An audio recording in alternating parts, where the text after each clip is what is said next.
Your Steve Jones Show podcast is loading now. The Steve Jones Show podcast is sponsored by Sunbury Motors, North 4th Street in Sunbury, and Sunbury Motors Kia, routes 11 and 15 in Hummel's Wharf.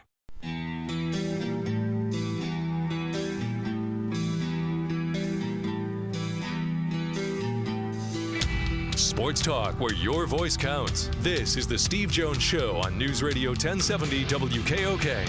Now, from the Sunbury Motors Studio, here's Steve Jones.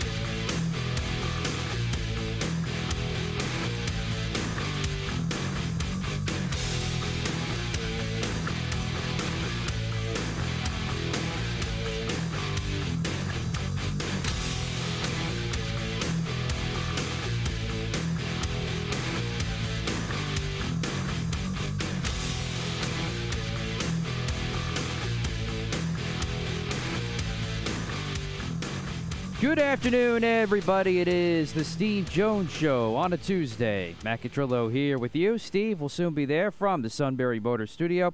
Sunbury Motors, 4th Street in Sunbury. Sunbury Motors Kia, routes 11 and 15 in Hummel's Wharf. And online at sunburymotors.com. Ford, Kia, Hyundai, lots of pre-owned inventory, an excellent service department and sales staff.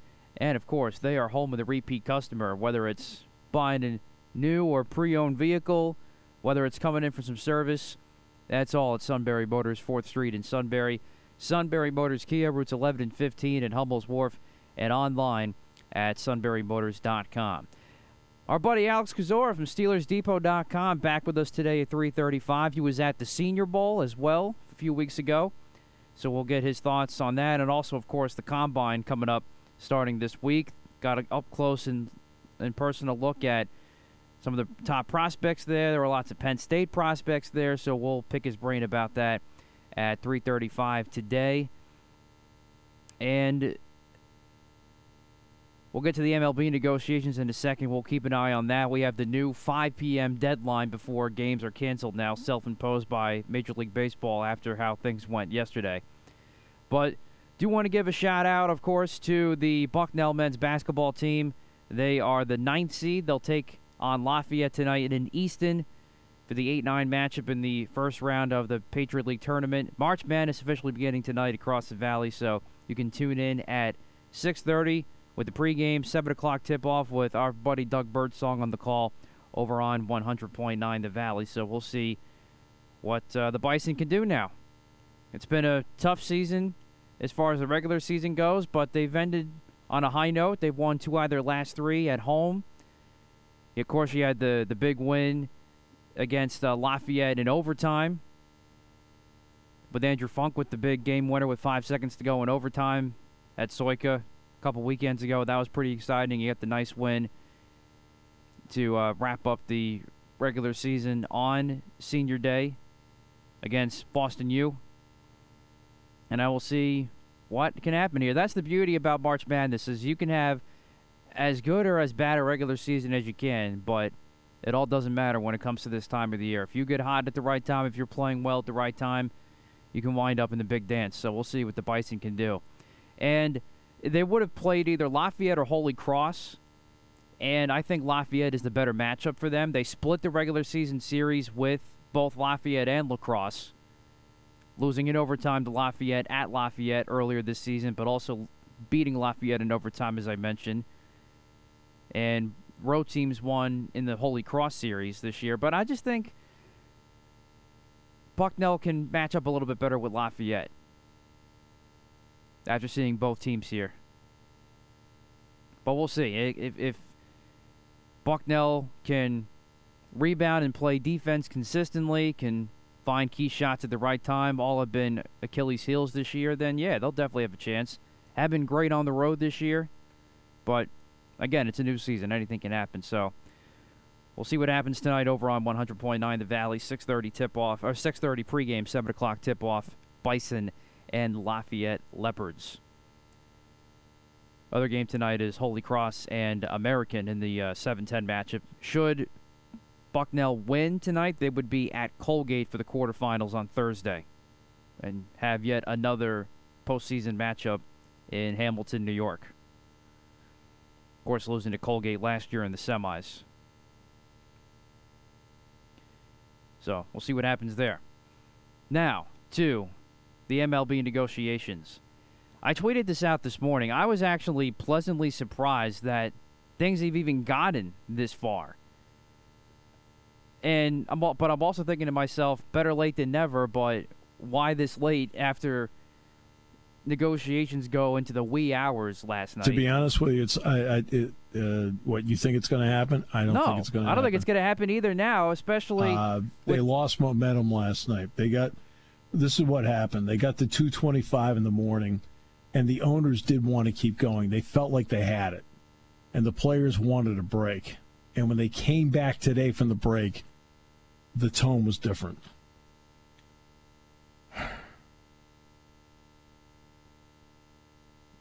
Yeah, I honestly don't think they're going to get it done either. And I think, again, this was all a sham just for a PR perspective from the owners. No. That part I don't think you have right. I think they were close last night. I do. And what happens is that, okay, the players wanted a break. The owners wanted to finish it last night. Well, then you get the break. Some of the players start talking to their agents. And it does change things. That's one of the reasons why they wanted to finish it last night. I don't think this is a sham. I think that they were close, and now they aren't because after everybody went to their corners to talk, they came back and now they look foolish. In the backdrop of everything that is happening in the world right now, how foolish do they look? It'll just be another colossal failure to Rob Manfred's plate. Right, but for everyone, it's the players too. They definitely get some blame. It takes two to tango on these things. Okay, there are too many Harvard guys in the room, and not enough baseball people in the room. Okay. Too many know-it-alls in the room. I know everything. Well, to be honest with you, you really don't know what I know. So really, why don't you just go back and, do some calculus? And that's a big problem. That's a huge problem. You have to have people that run organizations in sports have to have two elements to them. They have to have a business background, because it is a business, and they have to have a sports background, because it's a sport. And you've got to be able to take both into play as to how you're doing it. And there's a certain instinct to each that you need to have, and the really good ones have it. All right? So I'll give you a good example of somebody that's like that. The late Dave Montgomery. Why is Dave Montgomery beloved by everybody? Why? The late Dave Montgomery was beloved by everybody. I mean, even you as a Yankee fan appreciated him. And for goodness sakes, I mean, listen to Chris Wheeler talk about Dave Montgomery. Dave Montgomery knew baseball, knew sports, and he knew business. Okay? Gee, what a novel concept. That's why everybody respected him. He also knew how to treat people. Now, your guy, Steinbrenner, right? Yeah. Remember, I grew up along a Red Sox fan, right? But Steinbrenner, okay, he let his emotions get the best of him at times. Right, which was always an issue for working for him because he'd get emotional about things. All right? And sometimes he had to reel his emotions in. But Steinbrenner knew sports and he knew business. And he knew New York. He may have been a Tampa guy, but he knew New York. He knew you cannot put out a mediocre product in New York. It had to be a dynamic product. It had not just a winning product, but a dynamic product. And when he had to shift gears and change how the product was presented, hey, George, we got to do better with our farm system and so forth. Great, okay, well, let's draft a Derek Jeter, let's draft a Jorge Posada, let's get a Bernie Williams. All guys that were lifelong Yankees. He did. But Steinbrenner knew business, And he knew baseball. And he knew his market. Oh, and by the way, generous as all get out. Every year, the Red Sox do something on their radio network where they take a game, and the entire game is based around the Jimmy Fund. And the Jimmy Fund is the Dana-Farber Institute, pediatric cancer. All right? Guess who one of the top donors was every year that would call in and make his donation? Well, it was the boss. George Steinbrenner.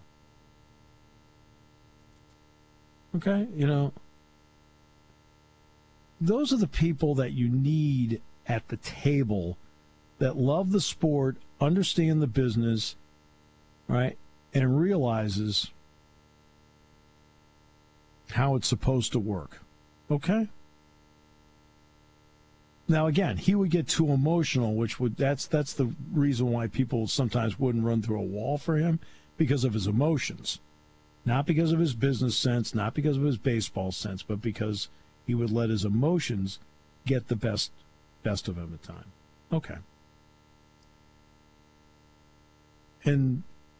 But you have to have people like that at the table. Rob Manfred's a lawyer. He's an attorney. Now, attorneys, look, when you need an attorney, they're great. So please, this is not anti-attorney. This has nothing to do about, they're going to pick on attorneys. No. Listen to what I'm saying. It is a baseball negotiation. You need an attorney to put the agreement to paper. That's the key right there. That's where the attorney comes in. But the actual negotiating between the two sides has to have people who have a feel for the business, a feel for the sport, and what's best for everybody involved. That's what you need at the table. Okay? I'm going to give you an example here. I got to find this.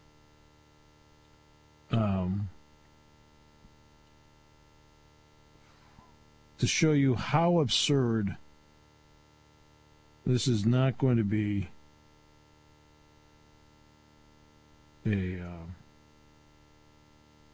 a sport. It's not going to be a baseball reference. But listen to this. This is actually the WNBA. The New York Liberty got thrown into the WNBA's penalty box for having the audacity to provide their players with better flight accommodations.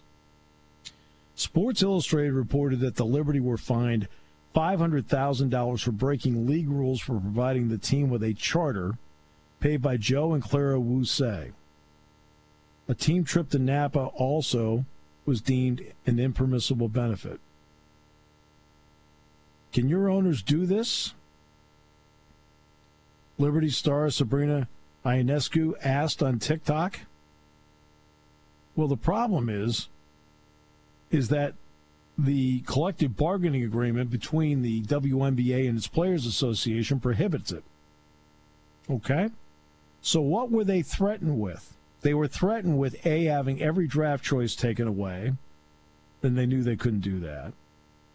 Suspending the ownership of the team, or terminating the franchise.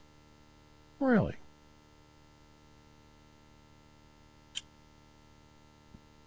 Well, in the end, they were fined $1 million. $500,000 ended up being the number after an appeal. Now, I don't care about the fine. The fine is irrelevant to me because all the fine money goes to charity. Just so everybody knows, every time you see a player fined or a franchise fined, the money always goes to charity. All right, so that, okay? So I don't care if they fine them $1 million or $500,000. Imagine the gall and the audacity of an organization to say to their players and their employees, gee, instead of going during COVID, no less, we're not going to have you go through the airport. We're going to take you over to Signature and send you through the FBO and the charter area, and we're going to fly you first class from point A to point B without a stop in the middle. Imagine that. I mean, imagine the gall of that organization. Who the hell want to work for them? Oh, and take the other employees with you. Oh, and by the way, we're going to do a side trip to Napa. Now, which organization are you going to run through a wall for, the Liberty or the WNBA? What's interesting about this story is is the WNBA comes out looking like a Bush league.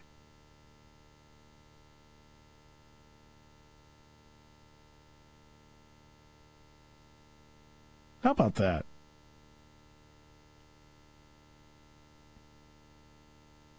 That's absurd. I know it's a brokered agreement. I got that. But my goodness. They try to do something first class for their employees, care enough about their employees to do something like that. You're darn right that people look around and say, this is awesome. Right? Well, guess what? That's part of ownership, is this is awesome.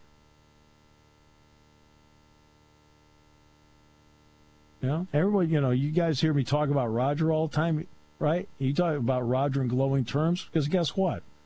Okay? Roger Haddon is awesome for this guy to work for. Because that's how we get treated.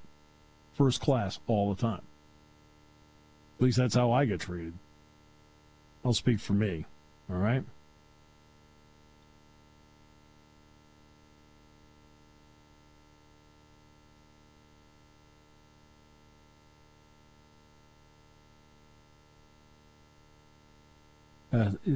I read that. That's crazy. That's insane. Now, can the Say family afford it? According to Forbes, they're worth $8.7 billion and have a $157 million condo in Brooklyn. The $500,000 they paid in a fine to the WNBA might be what he gives the Uber driver when he's done, even though you're not supposed to tip Uber drivers. How galling. They bought the team for $10 to $14 million. Now the cap, the WNBA salary cap is $1.3 million. Okay.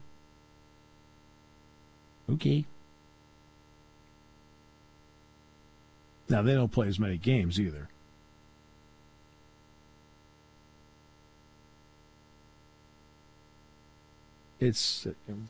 I read that story. I thought, okay, here's the Liberty trying to treat their team like a first-class organization, and the WNBA looks like a clown show.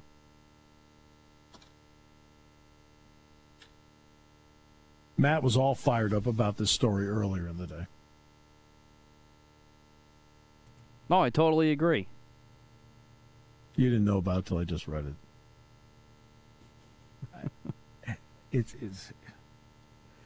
It's like working with Suit Junior. You know why? But that's the WNBA. That's the WNBA in a nutshell. With Suit Junior. It's like unbelievable. No, but but you're right. It makes them look like the Liberty look like a first-class organization. WNBA looks like a Bush League.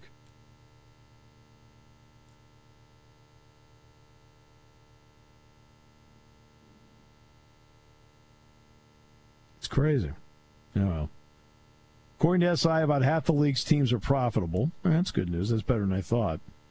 There's somewhat of a divide between old guard owners and new guard ones, like the Says, who own the Brooklyn Nets, and Mark Davis, who owns the Las Vegas Aces, who own other professional sports teams and appear to be flabbergasted by the constraints on player amenities. The two of them are looking around going, yeah, but this is what we do in other leagues. It's like, let's get a charter. Oh, my goodness. During COVID, I didn't have to send my players through the terminal. Oh, really? Didn't have to change planes.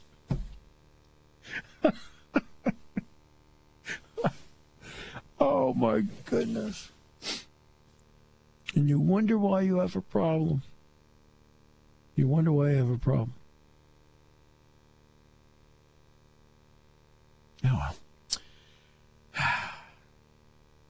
It's great to be here today. Matt, you got what, Bucknell tomorrow? Women's game? Yep, regular season finale tomorrow against Colgate. Nice. Good. Men begin their quest for a Patriot League championship tonight at Lafayette. First round. The men do tonight. The men do tonight, yep. Tonight, okay. 7 o'clock over on the Valley. Okay. Now, Doug will do that one on radio, right? Doug will do that one from Easton. There you go. Bucknell wins. They get to go back to Hamilton, New York. for the second straight year. Nothing like being in Hamilton in March. A message from this station and the Hamilton, New York Chamber of Commerce. All right. I still have never been, but I've heard stories. That's all I can say. It's not, as it gets smaller in your rearview mirror, it gets nicer. What? That's pretty much what I've heard. Can you come up with the jokes on short notice like that? Come on. Come on. Can you come up with the one-liners like that fast? You're pretty good. That's another hidden talent of yours. It's like a coal mine. It's hidden. All right. We got a whole bunch of commercials, news, whatever, blah, blah. State of the Unions tonight. That'll be great. Are you going to watch? No, I'm watching Bucknell tonight. I got Wisconsin and Iowa tonight. I'm sure I'll get the highlights of that. Yeah, same here. I don't get why Wisconsin's this good. I watched them in person. I still don't get it. Taking your calls at 800-795-9565. This is the Steve Jones Show on News Radio 1070 WKOK. Now from the Sunbury Motors Studio, here's Steve Jones. Today's show brought to you by our good friends at Sunbury Motors. 4th Street in Sunbury. Sunbury Motors Kia. Routes 11 and 15 Hummels Wharf. Online at sunburymotors.com. You know, it's... If I could pick anybody that would come on the show and see things the way I do about you... I've said before, I feel like I'm still doing the show with this guy back at our college days, sometimes with you. Alex Kozora, Steelers Depot, understands that you have enough traits of anger and suit in him. Alex, welcome, and I just would like to point out that I thank you for your service earlier in life that got Matt through. Thank you, Steve. I appreciate it. I used to do a draft show in our apartment at a little table for like 2 hours, so we've come a long way, I would say. All right, so let's go back to the table for a moment. Let's have some fun here. Okay. So let's go back to the days you're doing a draft show with Matt. Give me a player that Matt was passionate about that was a bust. Oh, man, that's a really good question. I was listening back to them not too long ago. I was trying to think. Matt, do you remember any particular player that you loved? You loved any big receiver. Basically, big fan of the big, tall guys. Yeah. Now, the one you were referring to was the 2013 draft. I was huge on Mike Evans. And we did like you got that one. Yeah, I did you get got that one right. Mike Evans is really, really good. All right? I was kind of thinking, like, you'd go with Herb Charles or somebody. What the hell? No, I wasn't there, but actually I loved Tre'Davious White at the time. Yeah. And Alex said... Now you're just bragging. And Alex didn't like it, but it turns out I had that one right. So I was doing something right then. That's not what the segment's about. Alex, what did Matt get wrong? Okay, we're really good at bragging about the 1 or 2 we got right. There had to be 72 we got wrong. Oh, for sure. I'm trying to think. I wish I could give you a name actually, right now. But I know one. He's not doing a good job introing me. Go. I know one. Derek Wolfe. Okay. You didn't like Derek Wolfe? Well, no. He was pretty good too, though. Oh yeah, that's true. I forgot. Yeah, I had said at the time that he was gonna be like a first-round pick or something. For a guy who's negative on the show all the time, boy, you sure are positive about what you do. Next time, Steve, I will bring a list. I promise of the things he got wrong. Alex, I need a list. Well, I can't. To be honest with you, I can't believe off the top of your head you can't name 20. I mean, you want me to give 20 examples on this show just in the last 3 weeks? Oh, my. Matt's just rolling his eyes right now. He said, I don't understand. When I play with my kids, they don't give me a hard time. All right, so they can't talk yet. All right. So let me give you 3 scenarios here that have been brought up in the last, 48 hours. Teddy Bridgewater, Jameis Winston, Mitchell Trubisky. Are any of them, in your opinion, realistic stopgaps for the Steelers if Mason Rudolph is not what they think is the stopgap?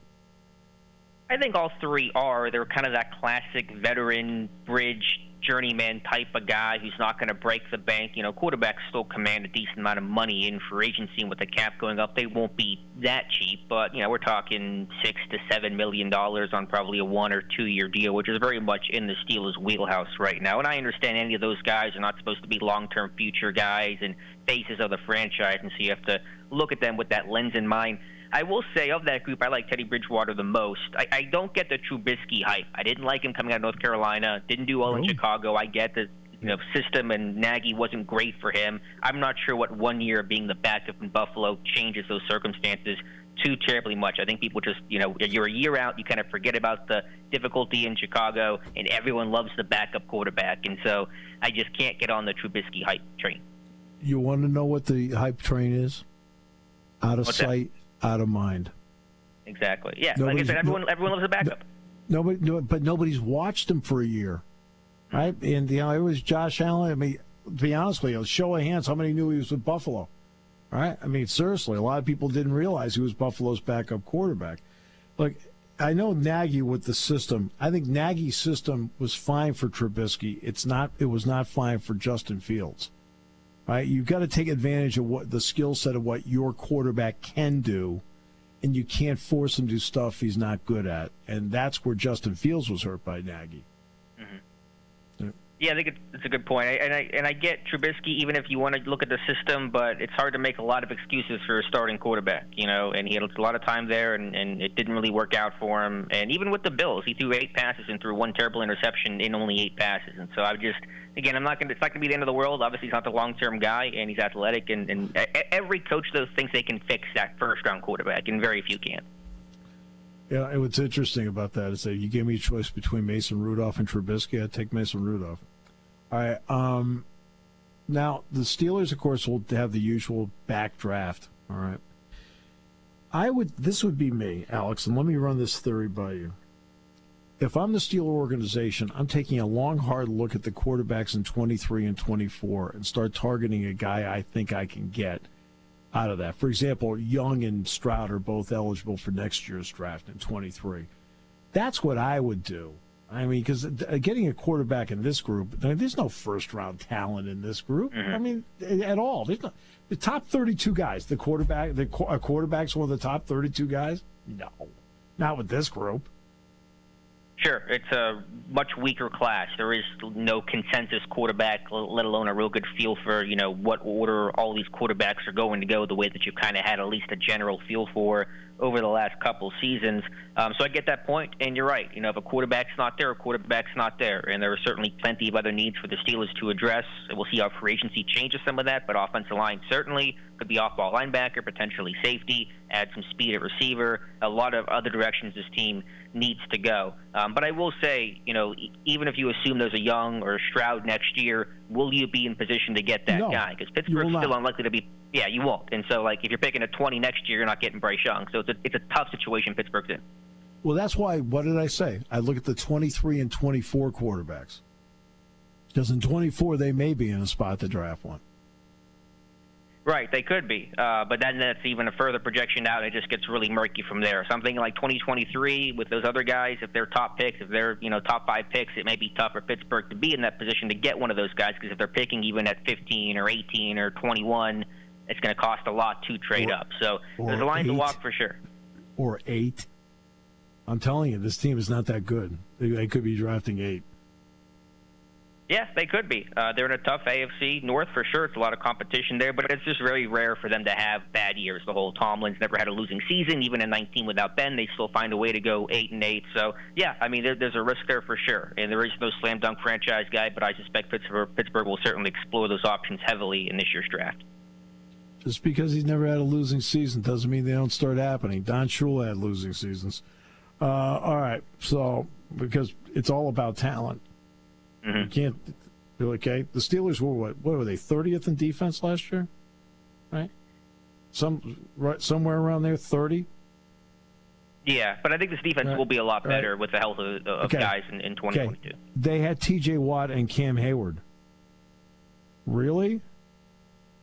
Two guys that had their best years that are at the front line of that. There's something wrong there.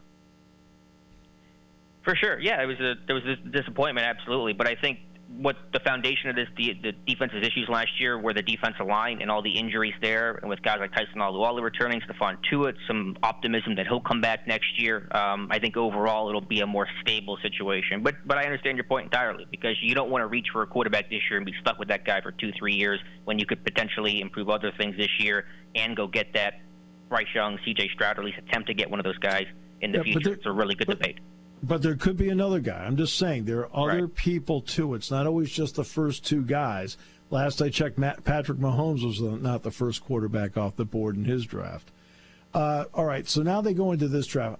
The Combine, how did the Steelers... I felt the Steelers hit a bad draft patch for about 3 years because they relied on the Combine too much. When they got away from the Combine and started looking back at them as football players, they started making really good draft picks. But how valuable can the Combine be, and is it mostly the interview process or the medical process as opposed to the mumbo-jumbo we see on the screens? Yeah, you're right, Steve. I think it's largely the latter. It's those things that you can't, find out about a player when you watch him on tape or watch him, in a 40-yard dash. It's the interview. It's the medical. Get to know who these people are as actual people. And then obviously for the medical component, any injury risk, long-term, short-term type stuff, that's all really important that can make or break some players in this draft. But I think for the Steelers, there's still a value in the Combine because I know Kevin Colbert spoke about it. It's an even playing field for all these guys. They're on the same track. They're on the same situation. They're in the same environment. And so it's a lot easier to compare guys one-to-one than competition concerns. And maybe if you're a pro day and you're outside versus inside versus weather and stuff like that. So I do think there is certainly value in the Combine just being that even level playing field.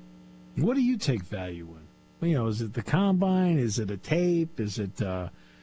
I don't know, is it the interview process? Is it pro day? What do you take? Which one of those elements, not just one, but elements that you think are important? Well, the cliche answer is all the above. It's all pieces of that puzzle that come together. But I think the tape rules the day. I mean, that's ultimately the most expansive information you have is a guy's body of work, of his play, not just what he did, training for 2 months to run a 40 and stuff like that. It's what he's done for his 3, 4, 5 years, however long he was in college for. And I think that has to be the thing that drives your draft board. It does for me. Who do you want is based majority off of the tape. All right, so let's get to the draft board. All right, have you started putting together what you think is a draft board as a starting point? Started that. Again, the Combine will influence that. We have a big board on Steelers Depot that I don't personally write. We have a great writer, Scott Pavel, that does that. He put together his first edition the other day. But for me, in terms of what the Steelers, I think, will do, a lot of it does come down to that pro day circuit and where those guys end up. But certainly we're working towards building that list of names that could really be on the Steelers' radar. In the Combine, what positions are you looking for and what elements are you looking for that the Steelers should be thinking about? Well, obviously the quarterbacks, but I think everyone understands that. But I think offensive line in particular, and just how some of these guys test. And it's not about the 40 for the offensive linemen. Obviously, it's a lot about 10 splits and some of those agility drills and things like that, how they move overall. But I think it'll be really good to watch some of this offensive line class. It's a really strong tackle class overall. The interior linemen not quite as strong, but there could be some really good guard and center prospects at pick 20 for Pittsburgh, whether that's a Kenyon Green from Texas A&M, Zion Johnson from Boston College, Tyler Linderbaum from Iowa is the top center in this class. And so if quarterback's not on the Steelers' radar for whatever reason at pick 20, I think you have to pivot towards offensive line and start looking at one of those names I just mentioned. Linderbaum, by the way, is a big-time player, just so you know. Big-time player. Moves well, snaps well, blocks really well, good on run block, pass protection. I've seen the guy on tape, and I've seen him in person. See, that's what I go by. In other words, how does a guy look against top-flight competition? I mean, his tens, his shuttles, blah, blah, blah, blah, blah. Guess what? That all comes out during a game. Okay? How did Tyler Linderbaum perform when he was against P.J. Mustipher? Because I know how good P.J. is.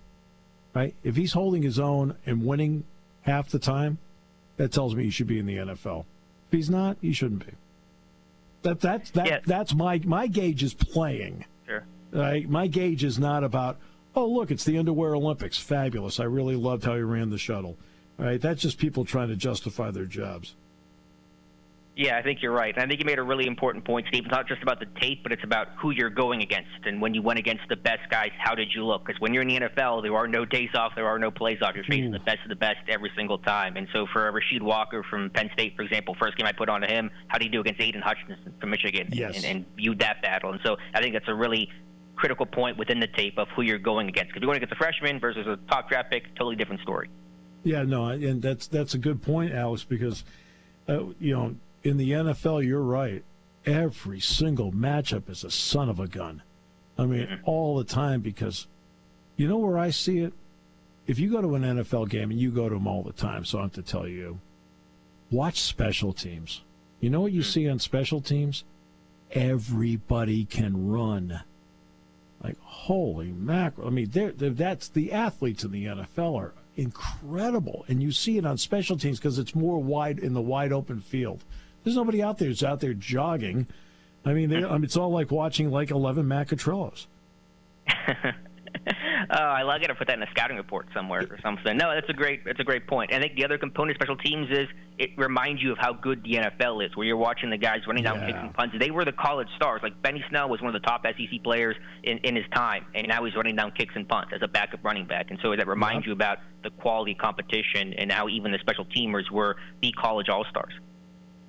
And then there's another one, too. When you're drafting rounds 4 through 7, do you look at guys, Alex, along the way that not only, how will they fit into the team, but also can play special teams? Absolutely, because those guys rounds 4 through 7, even undrafted guys, day 3 types, they're unlikely to be in a starting role, and so they're going to have to make their way and climb that ladder through special teams through getting a helmet. And there are so many stories of that for every single team around the league of guys that have climbed that ladder. So I think absolutely you look at can this guy play special teams? Has he done it? Does he have the traits to translate and the want to make that adjustment? Because if you can't play in special teams and you're a 4th, 5th round pick, you're not going to get a helmet. You're not going to last long in the NFL. So in the next couple of weeks, can we get you back prepared with some of Macatrillo's greatest hits? I promise. I will have a long list. I will have a Kyler Murray agent list of names that Catrillo's whiffed on over the years. Oh, boy. This is an opportunity, Matt, for the audience to get to know you better. I thought they knew that already, but, well, actually, there's some things that they could probably find out. Now, again, Alex and I both understand it's a family show. So so what do you even say we're going to get to know that well? All right. Alex, you're awesome. It's great. I love the fact you and Matt are such good friends because it allows us to get you on the show. Appreciate you very much. Thank you, Steve. Thank you, Matt. Take care. I found it to be illuminating. It always is. I found it to be illuminating. Yeah, that podcast we did, still on YouTube, and it was 2 hours. It was almost 3 hours long. We did not expect to go. We were like, half hour. We went on for almost 3 hours.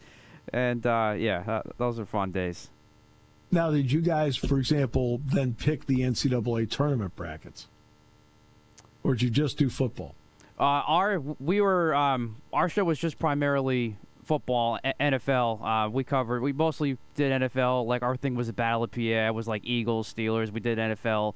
Did a little college football, but we did a lot of focus on Clarion too, because that was our school. So we did a lot of coverage there. A little bit of high school since we were involved in that our junior and senior years around District 9 there. So we did a little bit of everything, but it was mostly football. Really? Now, do people call this? Not many, but we had some people here and there, actually, that would call. And I think we had one Clarion football player that either called or told us he was listening all the time, and he would listen to us every time he would go down to practice. But actually, I'm trying to think. Our final show of the year of our career, we had a couple different people from Pittsburgh and Philly markets call us, which was a lot of fun for us to have in our final show ever on our college station.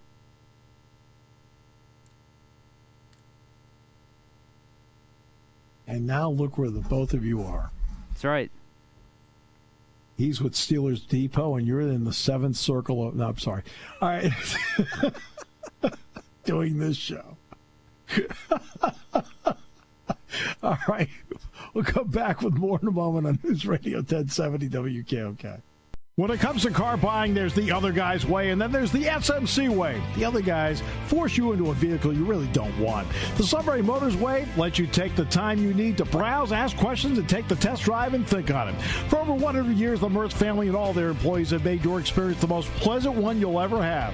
The other guys won't offer you the best price for your trade, no matter how much they say they will. The SMC way is their promise to provide you with the most money the market shows your vehicle is worth.